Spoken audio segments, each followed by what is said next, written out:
Good morning everyone. সকাল সকাল উঠে আজকে আমি একটা নতুন জিনিস খাবো, তোমাদের সাথেও ভাবলাম শেয়ার করি। অনেক দিন ধরে আমি ফিল করছি যে আমার শরীরে মেদ জমছে, যেটা আমি একদমই পছন্দ করি না। মানে বডি সবসময় স্লিম অ্যান্ড ফিট থাকবে, সে মোটা হই যেই চেয়ারেরই হোক, এক্সট্রা মেদ আমার একদমই পছন্দ না, খুব বাজে লাগে দেখতে। তো যাই হোক, এই রিসেন্ট আমি দেখতে পাচ্ছি আমার শরীরে এক্সট্রা মেদ জমছে, তাই জন্য আমি অনেক কিছু খাওয়া বন্ধও করে দিয়েছি।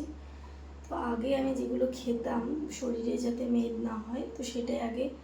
এখনও ভাবছি যে আবার নতুন করে শুরু করি, নাহলে পরে যদি খুব মোটা হয়ে যাই তখন আর কন্ট্রোল করতে পারবো না, আউট অফ কন্ট্রোল হয়ে যাবে। তো এই দেখো, লেবু, পাতিলেবুর রস অর্ধেকটা, আর হচ্ছে 1 চামচ মধু। এটা রোজ সকালে খেতে হবে। তার আগে আমি এটা ব্যায়াম আছে সেটা করে নিয়েছি, এখন ওই ব্রাশ করে এটা খাবো।